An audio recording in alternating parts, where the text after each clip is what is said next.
Assalamualaikum warahmatullahi wabarakatuh. Apa kabar teman-teman semua, sahabat tani? Semoga kita selalu dalam sehat walafiat dan selalu dalam lindungan Allah Subhanahu wa taala. Amin. Oke, teman-teman, kita jumpa lagi pada kesempatan hari ini. Saya sedikit ingin berbagi pengalaman teman-teman ya. Hari ini kita sedikit membahas tentang layu fusarium atau layu bakteri atau tanaman yang mati teman-teman ya, yang disebabkan jamur atau bakteri. Baik teman-teman, kita lihat tanamannya.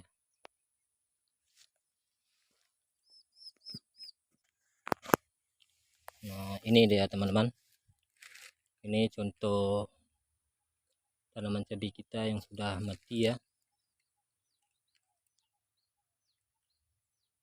sudah tinggal rantingnya teman-teman. Jadi teman-teman, di saat kita mengolah tanah seperti biasa kan kita selalu mencegah ya,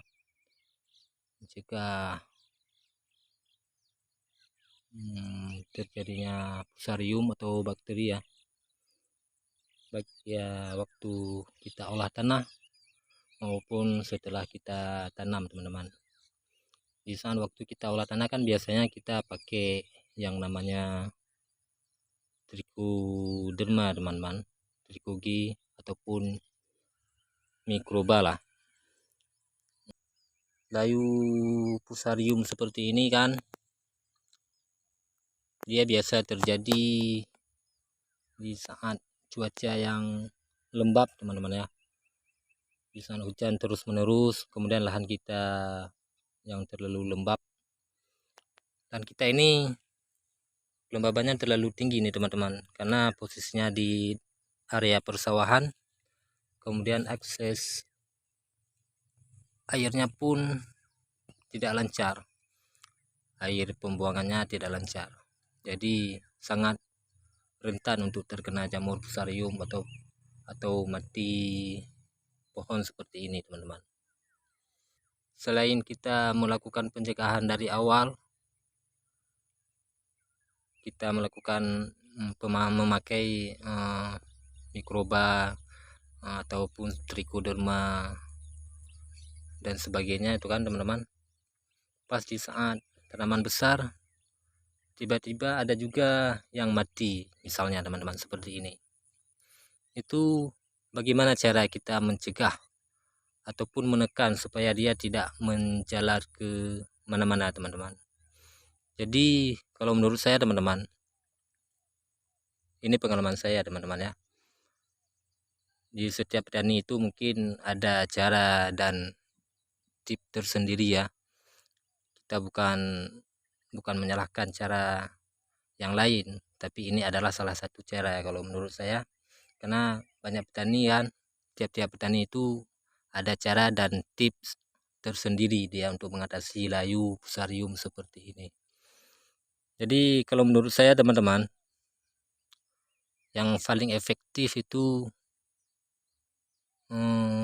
selain kita memakai, intinya kita memakai mikroba teman-teman, semenjak dari pengolahan lahan sampai kita tanam, sampai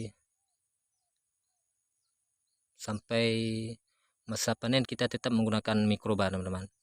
Jadi intinya teman-teman, saya tidak mencabutnya teman-teman. Nah, seperti teman-teman lihat, ini saya tidak mencabutnya. Kenapa saya tidak mencabutnya teman-teman? Karena menurut saya jamur itu kan dia hidupnya berkoloni teman-teman ya. Dia berkoloni, dia akan mengganggu sekitar perakaran seperti ini teman-teman. Ini seperti ini. Kalau batangnya sudah mati seperti ini, otomatis mikroba di dalam tanah ini sudah pasti dia tidak ada lagi mikroba yang baik teman-teman. jamur-jamur yang baik itu otomatis tidak ada lagi karena sudah didominasi oleh jamur patogen seperti jamur fusarium, teman-teman.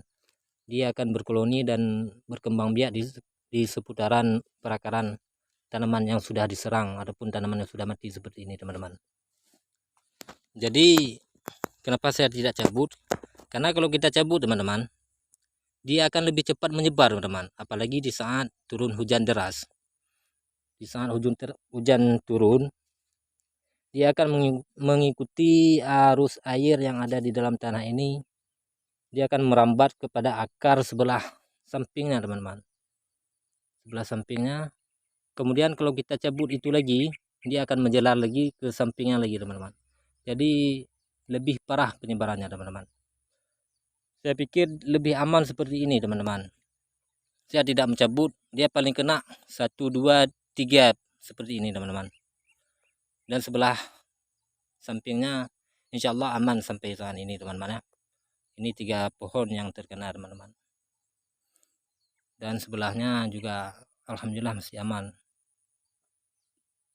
Jadi kemarin di saat musim yang lalu, teman-teman, saya sudah coba mencabut, teman-teman. Di saat saya mencabut 2 hari 3 hari berikutnya, dia sudah menjalar ke samping, teman-teman. Sampai sekitar 50% dia terkena semua, teman-teman. Jadi saya pikir lebih aman seperti ini, teman-teman.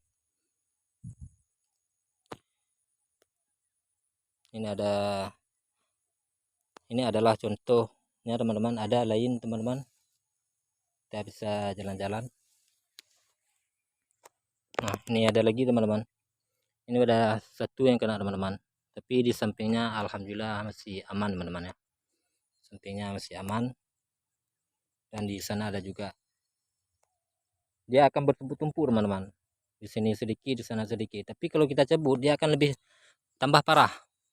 Dia akan cepat menular ke pohon yang lain. Dia menjalar ke akar pohon yang sehat sehingga pohon yang sehat tersebut juga bisa jadi layu dan mati. Jadi bagaimana cara kita membasmi jamur fusarium itu, teman-teman? Jadi kan waktu di saat kita melakukan penyemprotan fungisida, teman-teman ya. Fungisida apa saja yang kita pakai ya. Khusus di tanaman yang sudah mati seperti ini, teman-teman. Teman-teman siram di pangkal batangnya, teman-teman. Di seputaran pangkal batangnya ini, teman-teman siram pakai semprot ya. Siram pakai semprot seperti ini. Siram. Ini disiram. Khusus yang terkena aja, teman-teman. Khusus yang sudah mati ataupun yang sudah layu, teman-teman. Kalau pohon yang sehat, ya semprot aja di atasnya, teman-teman. Dia lebih efektif, teman-teman, karena dia kan sudah berkumpul. Dia sudah berkumpul di seputaran perakaran. Jadi dia lebih mudah kita basmi.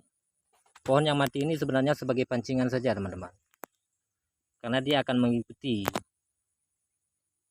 mengikuti kelompoknya, teman-teman. Karena dia kan berkoloni. Jadi otomatis dia sudah berkumpul semua di seputaran perakaran ini. Jadi di saat kita melakukan penyemprotan fungisida, kita semprot juga di bagian pangkalnya, dia lebih cepat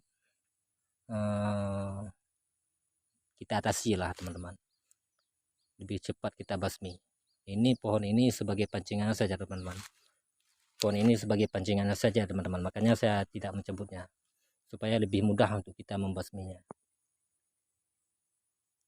Dan di saat kita melakukan pengocoran trikogi ataupun apa namanya mikroba, kita juga akan menyiramnya di bagian pangkal ini, teman-teman. Itu rata semua, baik yang sehat maupun yang sudah layu. Kita juga memberikan mikroba saat kita melakukan pengocoran.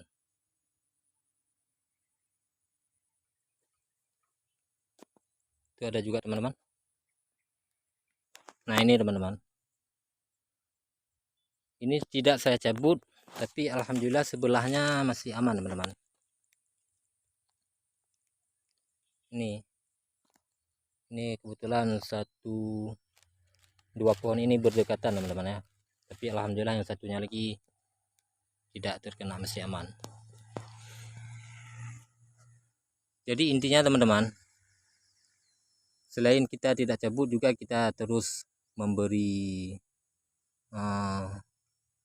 penyemprotan ya, melakukan penyemprotan rutin juga ya. Kita juga melakukan penyemprotan rutin seperti biasa menggunakan fungisida yang biasa kita pakai. Di saat melakukan pengocoran, kita berikan dia mikroba teman-teman, minimal 1 bulan sekali, paling kurang 1 bulan sekali. Insya Allah dia akan aman teman-teman.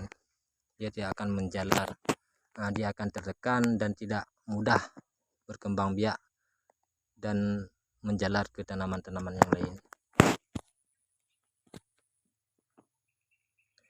Jadi mikroba yang kita pakai ataupun jamur yang kita pakai itu bisa teman-teman bisa gunakan seperti trikugi, meriampus ya teman-teman ya, meriampus atau trichoderma yang dari primasid itu bisa teman-teman.